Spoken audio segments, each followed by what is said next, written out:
अनंत उपकारी परम आराध्य प्रभु महावीर को नमन।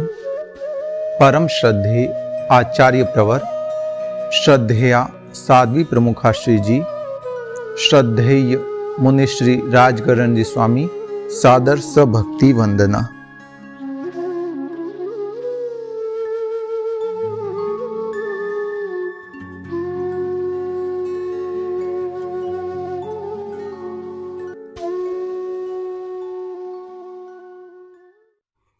जय जिनेन्द्र। कर्मवाद की श्रृंखला के अंतर्गत अगला क्रम बंधुओं, हमने पिंड प्रकृति के संदर्भ में जाना। पिंड प्रकृति 14 प्रकार की होती, उनका विवेचन मैंने 3 वीडियो के अंतर्गत किया। अब प्रत्येक प्रकृति का उल्लेख आता है जो 8 प्रकार की है, मगर इस विषय को मैं लास्ट में लेना चाहूंगा। इससे पूर्व त्रस दशक और स्थावर दशक को विवेचित करने का यथोचित प्रयास रहेगा। त्रस दशक किससे कहते हैं? त्रस का अर्थ हो गया जो त्रस जीव होते हैं, द्विंद्रिय से लेके पंचेंद्रिय तक, जो सुख की प्रवृत्ति और दुख की निवृत्ति के लिए हलन चलन करते हैं, वे त्रस जीव कहलाते हैं। तो उसके 10 प्रकृतियां होती हैं। बंधुओं, हम भी त्रस जीव हैं। हमारे भी सुख की प्रवृत्ति और दुख की निवृत्ति के लिए हलन चलन होता है। कहीं आग लग गई है, हम वहां से अपने आप को सुरक्षित स्थान पर लेके चले जाते हैं। तो ये सारी गतिविधियां त्रस जीव करते हैं, चाहे द्विंद्रिय हो, 2 इंद्रिय वाले शंख और ये लट आदि जीव हो, चींटी, मक्खी, मच्छर आदि हो, कॉकरोच हो, चूहे हो, कोई भी जीव हो, वो सुख की प्रवृत्ति चाहता है और दुख से निवृत्त होना चाहता है। एक चींटी जा रही होती है, उसके आगे आप हाथ रख दीजिए, वो अपना रास्ता बदल देती है। उसे आभास होता है कि इधर कोई उसके लिए एक डेंजर जोन आ गया है, इसीलिए वो अपना रास्ता बदल देती है। एक चींटी भी सुख की प्रवृत्ति के लिए हलन चलन करती है। तो जो प्रत्येक प्रकृतियां हैं उसका विवेचन तो मैं सबसे लास्ट करूंगा। इसका कारण है कि प्रत्येक प्रकृति की 8वीं जो प्रकृति है तीर्थंकर नाम गोत्र, उसको मैं सविस्तार विश्लेषित करने का प्रयास करना चाहता हूं। तो इसीलिए उस प्रत्येक प्रकृति के जो 8 भेद है उसको सबसे लास्ट में लेने का भाव रहेगा। उससे पूर्व त्रस दशक, दशक का अर्थ हो गया 10 भेद। त्रस यानी जो त्रस जीव होते हैं उनके 10 प्रकार की नाम कर्म की प्रकृतियां हो सकती हैं या होती हैं। उसमें पहला है त्रस नाम कर्म। हम मनुष्य बने, तो इसमें सबसे बड़ा अगर योगदान है तो शुरू से करें तो मनुष्य गति नाम कर्म का रहता है, साथ में जाति का भी रहता है। उसके साथ साथ ये जो त्रस दशक है उसका भी योग सम्मिलित होता है, तब जाके सब कुछ व्यवस्थित होता है। अगर इसमें से किसी एक प्रकृति का किंतु परंतु हो तो हमारे कुछ न कुछ शारीरिक अक्षमता रहेगी, सक्षमता नहीं रहेगी। इसीलिए इन तथ्यों को जानना भी जरूरी होता है। कुछ चीजें बहुत लॉजिकली होती है। तो त्रस नाम कर्म यानी जिस नाम कर्म की प्रकृति के उदय से हमें यह त्रस एक तरह से काय मिलती हैं, त्रस काय मिलती हैं, वह त्रस नाम कर्म कहलाता है, जो स्वतंत्र रूप से गमनागमन करता रहता है, आता जाता रह सकता है। स्थावर नाम कर्म का उदय हो, जैसे एकेंद्रिय के अंतर्गत पृथ्वी का है, अप का है, तेजस का है, वायु का है, वनस्पति का है, तो वे एक स्थान पर स्थिर रह सकते हैं। गमनागमन नहीं हो सकता कि इधर गर्मी लग रही है, चलो उधर ठंडी हवा आ रही है, उधर चले जाते हैं। उधर ठंडी हवा आ रही है और इधर मौसम अनुकूल है, इधर आ जाते हैं। वहां बरसात हो रही है, चलो उससे बचने के लिए यहां आ जाते हैं। ये द्विंद्रिय से लेके पंचेंद्रिय तक के जीव कर सकते हैं, एकेंद्रिय में यह क्षमता नहीं होती। कभी आपने देखा कि बरसात आ रही है और वृक्ष छाया में आ गया या कहीं ऐसी जगह आ गया जहां पानी नहीं लगे, वह खड़ा है। आग लग रही होती है फिर भी वह खड़ा रहता है, भले उसको वो जल रहा होता है, फिर भी उसके पास कोई ऑप्शन नहीं होता है, कारण कि उसके स्थावर नाम कर्म का उदय है। त्रस जीव जो भी होंगे वो हलन चलन करके एक स्थान से दूसरे स्थान पर जाने का प्रयास करेंगे। चींटी भी है तो वह एक सुरक्षित स्थान को प्राप्त करने की एक कोशिश अवश्य करेगी। तो पहला भेद आता है त्रस नाम कर्म, जो त्रस दशक का एक भेद है, त्रस नाम कर्म, जिसके उदय से गमनागमन का स्वतंत्रता प्राप्त हो जाती, हम कहीं पर भी आ जा सकते हैं। इसकी जो अथॉरिटी मिलती है, शक्ति मिलती है, सामर्थ्य मिलता है, वह त्रस नाम कर्म से मिलता है। दूसरा भेद आता है बादर नाम कर्म। बादर और दूसरा शब्द आता है सूक्ष्म। मैं दोनों विषय एक साथ प्रतिपादित कर रहा हूं, त्रस दशक और स्थावर दशक। तो जो बादर नाम कर्म का उदय होता है उसके द्वारा हम आंखों से दृष्टिगोचर हो सके। दूसरा भेद आता है सूक्ष्म नाम कर्म। सूक्ष्म नाम कर्म का अर्थ होता है कि जो हमें आंखों से दृष्टिगोचर नहीं हो सकते। कई ऐसे बादर जीव भी होते हैं जो हमें आंखों से नहीं दिखते हैं। उनकी जो हाइट है, जैसे हमारी 5, मेरी जैसे 5.10 है, किसी की ज़्यादा भी हो सकती है, किसी की कम भी हो सकती है। तो ये हमारी हाइट है। तो जो बादर जीव कई ऐसे हैं, उनकी हाइट माइक्रोस्कोप से भी देखे ना तो भी नहीं दिखे, इतने सूक्ष्म होते हैं, मगर वो फिर भी बादर कहलाते हैं। जिसके उदय से जीव स्थूल शरीर को प्राप्त होता है वह बादर नाम कर्म कहलाता है, और जिसके उदय से जीव सूक्ष्म शरीर को प्राप्त होता है वो सूक्ष्म नाम कर्म कहलाता है। सूक्ष्म जीव कभी भी काटने से कटते नहीं, मारने से मरते नहीं है। पृथ्वी काय, अप काय, तेजस काय, वायु काय, वनस्पति काय के सूक्ष्म जीव भी होते हैं और बादर भी होते हैं। तो जो सूक्ष्म जीव होते हैं वे अपनी मृत्यु से मरते हैं। वायु काय के जीव जो सूक्ष्म हैं न तो वे मारने से मरेंगे, काटने से कटेंगे। अग्नि काय के, तेजस काय के जीव हैं, पृथ्वी काय के जीव है। पूरा लोक ठसाठस भरा हुआ है सूक्ष्म जीवों से। तो वे न तो मारने से मरते न काटने से कटते, मगर जो बादर जीव है उनकी घात हो सकती है। अलग अलग कई भेद प्रभेद है जो मैंने 25 बोल के अंतर्गत जब काया च और उसको विश्लेषित किया तो उस समय बताया था कि जैसे पृथ्वी काय का अस्त्र पृथ्वी काय भी होता है।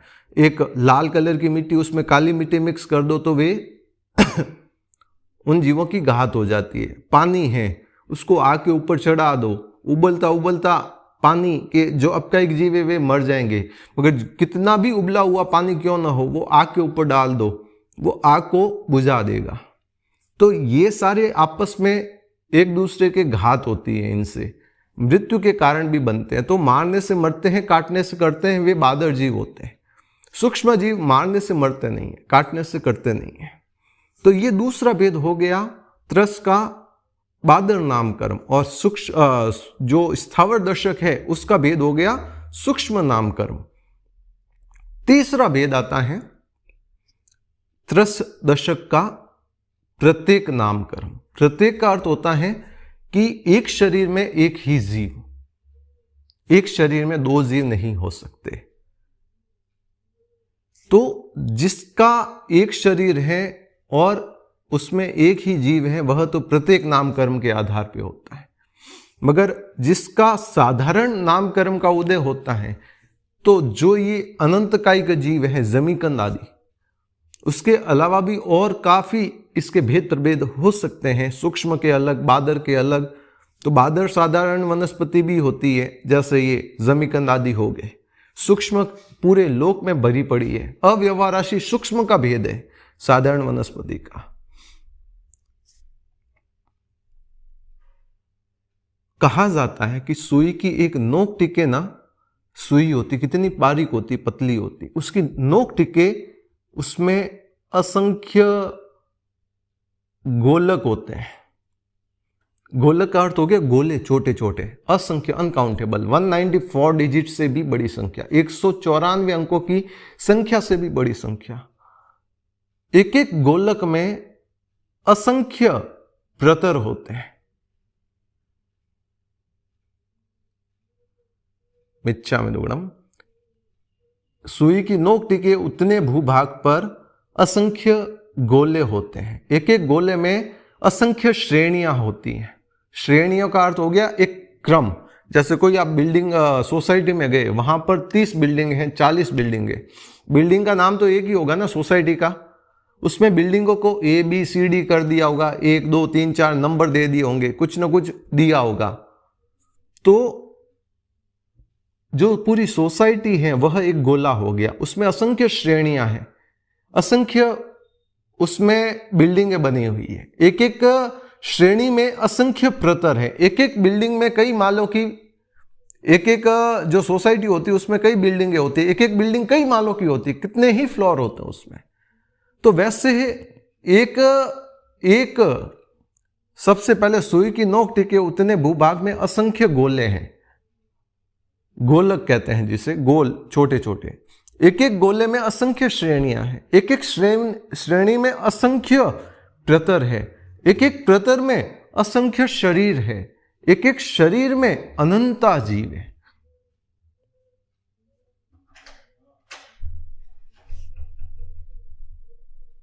तो इस तरह से इस चीज को विवेचित किया जाता है कि सुई की नोक टिके उतने भूभाग में, एक इतने से सूक्ष्म अंश में, एक 10 पॉइंट भी पूरा नहीं बनता होगा, उतने में अनंता जीव है। मैं कहीं हो सकता है कि इसको एक्सप्लेन करने में थोड़ा आगे पीछे हुआ हूं, मगर ये समझाने की एक एग्जाम्पल है बंधुओं, और कुछ नहीं है।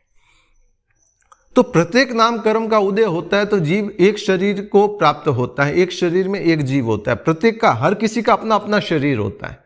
मगर साधारण नाम कर्म का उदय हो तो एक शरीर में अनंता जीव हो सकते हैं और होते हैं।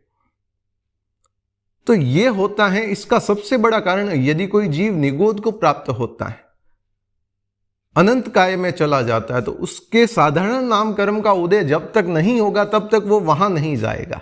और प्रत्येक नाम कर्म का होगा। हमारे एक शरीर में कितनी आत्माएं? एक है, हम स्वयं।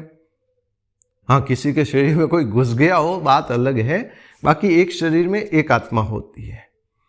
तो इसी तरह पहला भेद है त्रस नाम कर्म, त्रस दशक का। स्थावर दशक का पहला भेद है स्थावर नाम कर्म। त्रस दशक का दूसरा भेद है बादर नाम कर्म। तो स्थावर दशक का तद विपरीत सूक्ष्म नाम कर्म। त्रस दशक का तीसरा भेद है प्रत्येक नाम कर्म। इसका तद विपरीत हो गया साधारण नाम कर्म। एक में एक शरीर में एक जीव, एक में एक शरीर में अनंता जीव। चौथा भेद आता है पर्याप्त नाम कर्म। जीव जब गर्भ में आता है तो वह पर्याप्ति पूर्ण करता है। पर्याप्ति पूर्ण होने के बाद वह जीव पर्याप्त कहलाता है। हमारी आत्मा अनादिकाल में अनंता बार अपर्याप्त अवस्था में ही काल को प्राप्त हो गई, मृत्यु को प्राप्त हो गई। इसका सबसे बड़ा कारण बनता है पर्याप्त नाम कर्म की अपूर्णता, यानी अपर्याप्त नाम कर्म का उदय, जिसके कारण हम अपर्याप्त अवस्था में ही मृत्यु को प्राप्त हो जाते हैं। जितने समूर्चिम मनुष्य होते हैं, जो हमारे श्लेष्म आदि मलमूत्र आदि में उत्पन्न होते हैं 14 स्थानकों में, वे सारे अपर्याप्त अवस्था में मर जाते हैं। उनके अपर्याप्त नाम कर्म का उदय होता है कि जिसके कारण वे मृत्यु को प्राप्त हो जाते हैं। बंधुओं, हम आज जितने भी साल के आप वीडियो सुन रहे हैं, आपकी कोई ना कोई तो उम्र होगी ना, 15 साल, 20 साल, 25, 50, 60, 70, 80, 100। कितनी बड़ी एक हमारे लिए ये शुभ नामकर्म की द्योतक है कि हम इस उम्र तक भी आए। बाकी कहा जाता है कि जब एक बार स्त्री और पुरुष का संभोग होता है तो 12 मुहूर्त के लिए लगभग 9 घंटे 36 मिनट के लिए योनि सचित रहती है। उसके अंतर्गत उत्कृष्ट 9 लाख संगी जीव और असंख्याता असंगी मनुष्य उत्पन्न होते हैं। उसमें से केवल 1, 2, 3 गर्भ रुक पाते हैं, बाकी सारे उसी में मर जाते हैं। वो रुकने के बाद भी कई बार होता है कि आज के समय कई ऐसी गोलियां ली जाती, टैबलेट्स ली जाती है, जिससे गर्भ नहीं रुकता है। अगर रुका हुआ हो जीव, वह भी मृत्यु को प्राप्त हो जाता है। अनचाहा बच्चा कोई नहीं चाहता है। मगर जो जीव गर्भ में आया है वो भी तो कहीं से आया होगा, क्या मालूम देवगति से आया हो। हमने उसकी गर्भ में ही घात कर दी। कई लोग प्लानिंग करते हैं कि बच्चा अभी नहीं, अभी 2 साल बाद, 3 साल बाद। हालांकि ये विषय नहीं है, मगर फिर भी आ गया है तो मैं एक्सप्लेन कर लेता हूं। मैं आपसे निवेदन करना चाहता हूं, सपोज आज कोई देवगति से जीव च्यवन करके आपके यहां आने वाला है। यदि आपके उस समय सांसारिक गतिविधियां, आपने सांसारिक भोग भोगे हैं, योनि निर्मित हुई है, आज आने वाला है, मगर आपने सोचा अभी अवॉइड करते हैं, 6 महीने बाद देखेंगे, 8 महीने बाद, 10 महीने बाद। इस बार तो कहीं बाहर घूमने भी नहीं गए, क्योंकि कईयों की शादी हो, कहीं गए नहीं। वो सोचते अभी अगर बच्चा हो गया तो कहीं जा भी नहीं पाएंगे 4 साल।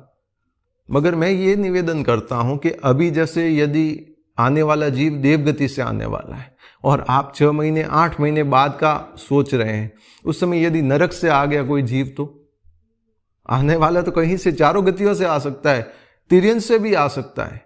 वो अपनी संस्कार लेके आएगा, वो अपनी वहां की पुण्य ही लेके आएगा। हर एक व्यक्ति का अपना ओरा होता है, अपना आभामंडल होता है, अपनी कर्म सत्ता होती है, तो वह लेके आएगा। हम जिस संसार में रह रहे हैं वहां हर किसी का प्रभाव पड़ता है। एक एसी की जो टेम्परेचर अगर 16 पर कर दिया जाए, 16 पर, तो रूम ठंडा होगा, उसका प्रभाव पड़ेगा। और 30 पर कर दिया जाए तो गर्म हवा भी मिलेगी।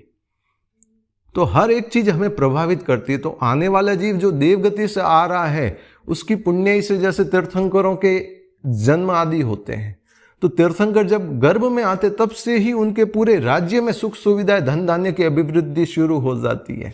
तो जो जीव देवगति से आने वाला था उसको तो आपने अवॉइड कर दिया, और जो नरक से आया जीव आपकी प्लानिंग के हिसाब से, तो परिवार का कुछ ना कुछ नेगेटिव इफेक्ट अवश्य होगा। हम सर्वज्ञ नहीं है, सर्वदर्शी नहीं है। हम नहीं बता सकते कि किस समय कौन सा जीव कहां से आकर हमारे घर में आ सकता है, कुल दीपक के रूप में या कुल दीपिका के रूप में, हम नहीं जानते। मगर सामुदायिकता जिसकी प्रबल होगी वही जीव हमारे घर में आएगा। तो इसके संदर्भ में भी सोचना चाहिए। अब वो कैसे क्या है वह आप अपनी जानो। बस इतना है कि आज आएगा तो हो सकता है देवगति से आए, और यह भी हो सकता है आज आने वाला नरक से आए और उस समय आने वाला देवगति से आए। कुछ भी पॉसिबल है। विनम्रता से निवेदन है कि इसके संदर्भ में भी एक चिंतन करने का प्रयास अवश्य करें।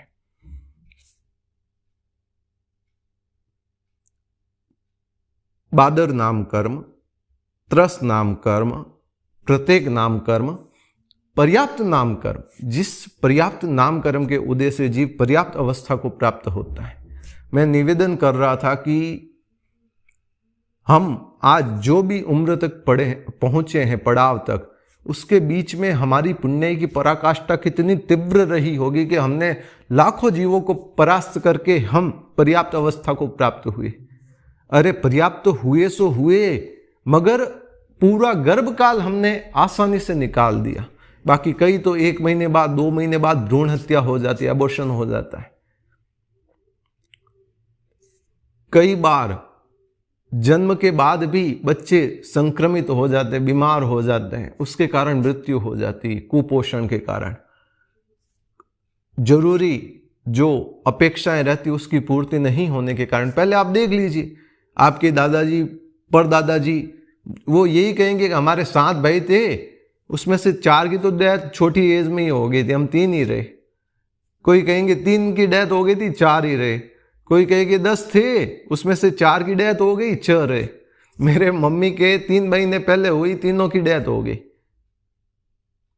मम्मी के होने के बाद एक और बहन हुई, उसकी भी डेथ हो गई। तो उस समय ऐसी ये परिस्थितियां होती थी। हमारी ये पुण्य की पराकाष्ठा कि हमने उस परिस्थितियों को पार करके भी ये परिस्थिति में हम पहुंचे। ये भी हमारे लिए उत्कृष्ट पुण्य का द्योतक है कि आज हमारी इतनी उम्र है, हम स्वस्थ हैं, हम आराम से घर बैठे सोफे पर या घर का काम करते हुए, किचन का काम करते हुए आराम से वीडियो देख रहे हैं, सुन रहे हैं। कितनी उत्कृष्ट पुण्य योगी, घर बैठे गंगा आ जाती है। इसका सबसे बड़ा कारण होता है पर्याप्त नाम कर्म। अगला भेद आता है स्थिर नाम कर्म। स्थिर नाम कर्म के उद्देश्य क्या होता है कि जो हमारे अवयव होते हैं, शरीर होता है, वह मजबूत होता है, सुदृढ़ होता है। कई लोग होते हैं ना कि हड्डियां तो है, शरीर हड्डियों का ढांचा ही रह जाता है। हड्डियां ऐसे फोपड़ पापड़, मारवाड़ी में कहते फोपड़ पापड़ है कि कुछ काम नहीं होता, थोड़ा काम करे अरे थक गया, पसीना पसीना हो जाते हैं। तो स्थिर नाम कर्म का उदय होता है तो शरीर के अवयव मजबूत होते हैं और स्थिर होते हैं। किसी का हाथ ऐसे दूसता रहता है तो उसके अस्थिर नाम कर्म का उदय, ऐसे ऐसे लिखेंगे तो हाथ दूसता रहेगा, किसी ने कुछ कह दिया कंपायमान हो जाएंगे। तो ये सारा अस्थिर नाम कर्म का भेद होता है। जो इसका तद विपरीत होता है कि अवयव कमजोर होते हैं, ढीले होते हैं और अस्थिर होते हैं। कुछ अवयव जैसे होता है ना, किसी का हाथ लटक रहा होता है, थोड़ा लूज होता है या कुछ भी होता है, तो उसमें अस्थिर नाम कर्म का योग होता है।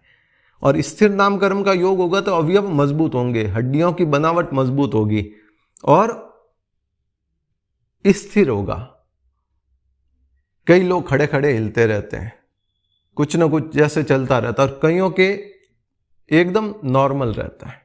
तो वो सारा इसका कारण रहता है। अगला भेद आता है छठा, शुभ नाम कर्म। शुभ नाम कर्म का अर्थ हो गया कि जिसके उदय से शरीर सुंदर और लावण्य युक्त होता है, उसे शुभ नाम कर्म कहते हैं। कई लोग होते हैं दिखने में इतने सुंदर होते हैं जिसकी परिकल्पना नहीं हो सकती।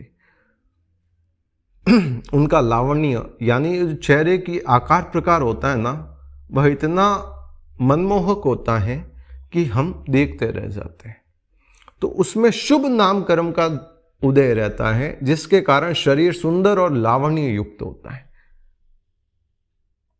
आकार प्रकार इस तरह से होता है, कद काठी इस तरह की होती है कि लोग आकर्षित हो जाते हैं, उसको देखते रहते हैं, निहारते रहते हैं। तीर्थंकरों के ये सारे शुभ प्रकृतियों का सदैव उदय रहता है।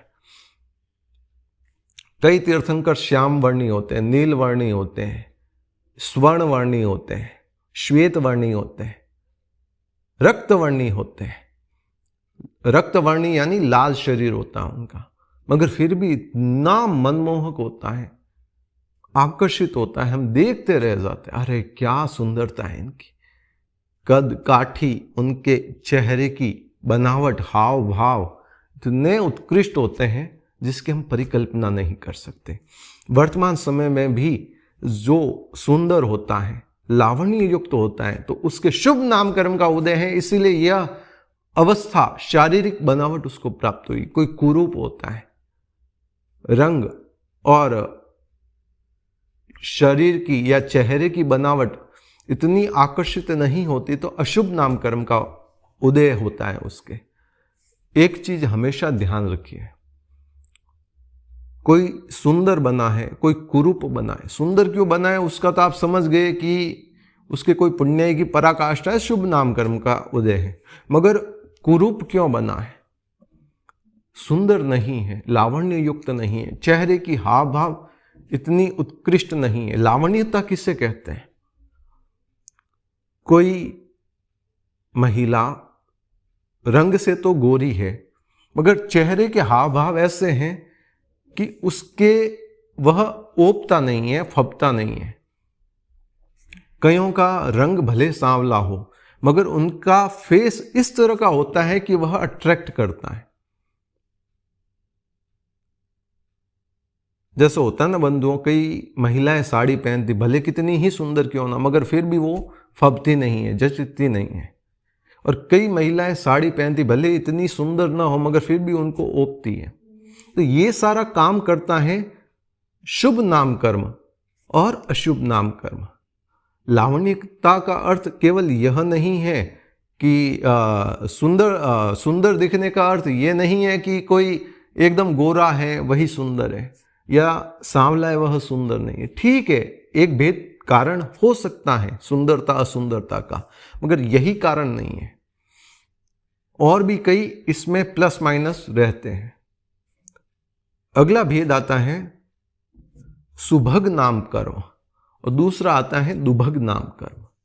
सुभग नाम कर्म का उदय होता है तब व्यक्ति सबको प्रिय होता है, सबका लाडला होता है, सभी उससे आकर्षित रहते हैं, सब उससे बात करना चाहते हैं, सबको अच्छा लगता है या लगती है। कोई बहू होती है, 2-3 बहुएं हैं घर में, किसी एक की ज्यादा चलती है, सारे रिश्तेदार आएंगे उसी से बतियाते रहेंगे, शेष 2 जो बहुएं हैं उनको इतना वैल्यू नहीं मिलता है। सुभग नाम कर्म, जिसका उदय होता है वह सबका प्रिय होता है, सब उसको पूछ पूछ के करते हैं। भले घर में 4 बहुएं हो या 14 बहुएं हो, कोई लेना देना नहीं, चलेगी तो एक ही चलेगी, सबका प्रिय होगा, उसकी बात कोई टाल नहीं सकता, नकार नहीं सकता। सुभग नाम कर्म। दुभग नाम कर्म का उदय होता है तो कोई उससे बात करना पसंद नहीं करता है, दूर। कोई वो अगर कोई सलाह भी दे देगा तो चुप रहे, तू बीच में मत बोल, ज्यादा समझता है तू या ज्यादा समझती है तू, शांत रहे, उसको सब तिरस्कृत करेंगे। और सुभग नाम कर्म का उदय होगा तो सबको प्रिय लगेगा, सब उससे बतियाना चाहेंगे, बात करना चाहेंगे उससे। बस दुभग नाम कर्म का होगा तो दूर रह, तू मेरे से बात मत कर, मुझे नहीं सुननी तेरी बात। कोई उसको अच्छा नहीं लगेगा, किसी को वो अच्छा नहीं लगेगा, सबसे बड़ी चीज है। अगला भेद आता है सुस्वर नाम, अर्थात इस कर्म के उदय से उसका जो स्वर होता है, आवाज होती है ना, वह इतनी मधुर होती है जिसकी परिकल्पना नहीं कर सकते। कई गायक होते हैं, उनकी आवाज में वो एक आकर्षण होता है, मधुरता होती है, हम सुनते रहते हैं।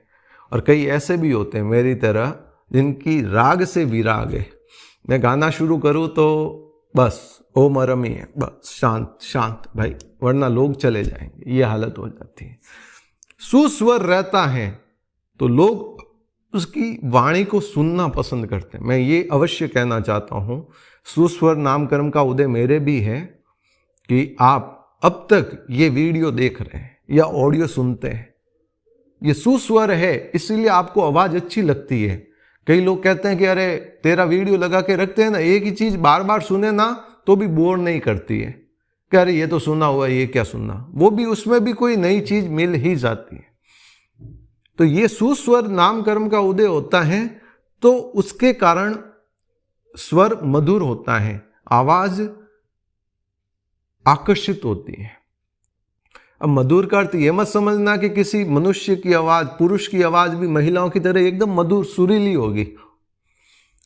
अगर पुरुष की आवाज में ओज नहीं है, जैसे मैं बोल रहा हूं तो एक आवाज में ओज रहता है, और किसी पुरुष की आवाज महिलाओं की तरह है तो वो दुस्वर नाम कर्म का उदय है। किसी महिला की आवाज पुरुष की तरह है तो वो भी दुस्वर नाम कर्म का उदय है। किसी महिला की आवाज मोटी है तो भी दुस्वर नाम कर्म, और किसी पुरुष की आवाज महिला जैसी पतली है तो भी दुस्वर नाम कर्म। जो है उसकी आवाज वैसी ही होनी चाहिए, ये सुस्वर नाम कर्म, और आकर्षित होनी चाहिए, मंत्रमुग्ध करने वाली होनी चाहिए, उसमें ओज होना चाहिए, तेज होना चाहिए, एक वजन होना चाहिए, जैसे ही बोला सामने वाले पर इफेक्ट होना चाहिए, ये सुस्वर। अगला भेद आता है आदेय नाम कर्म, जिसका मेरे कोई उदय नहीं है।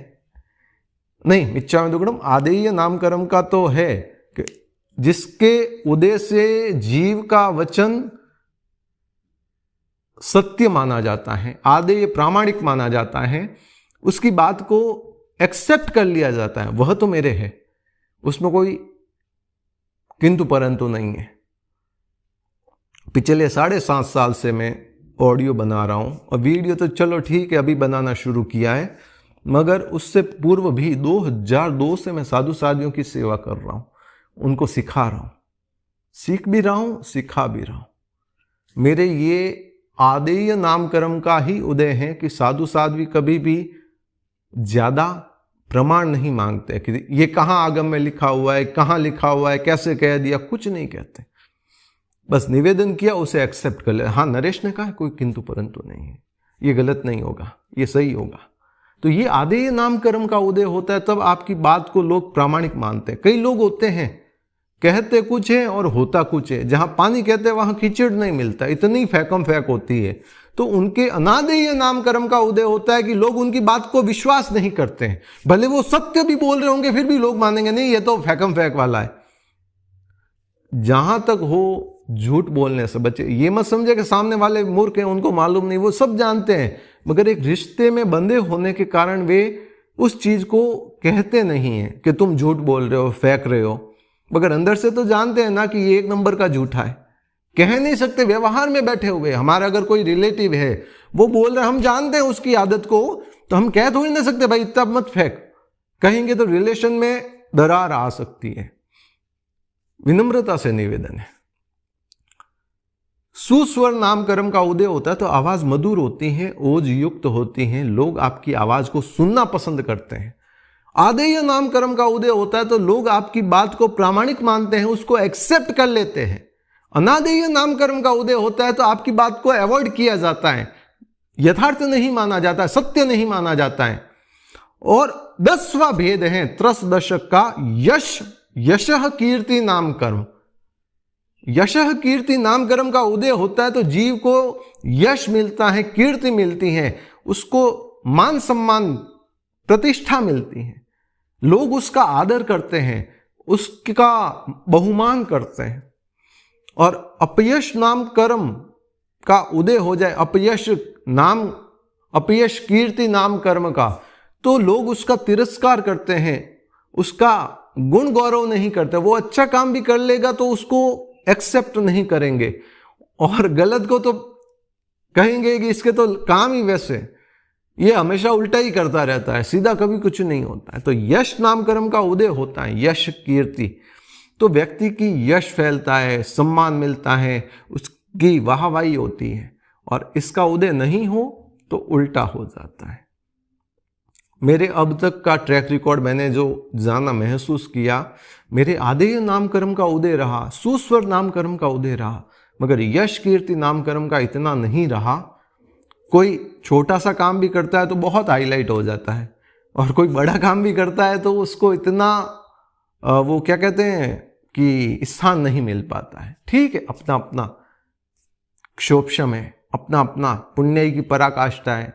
यश नाम कीर्ति का उदय शायद नहीं होगा, या मैंने किसी का अवरोध किया होगा, कुछ ना कुछ किया होगा, तभी तो हो रहा है, नया कुछ नहीं हो रहा है। ये पुराना ही अकाउंट है जो क्लियर हो रहा है। मुझे क्लियर ही करना है, कारण मुझे तीसरे भाव में ही मोक्ष जाना है। आपका सादर संक्षिप्त के अंतर्गत त्रस दशक और स्थावर दशक को विवेचित करने का एक यथोचित प्रयास किया है। जैन नरेश चोपड़ा, बालोतरा, सूरत।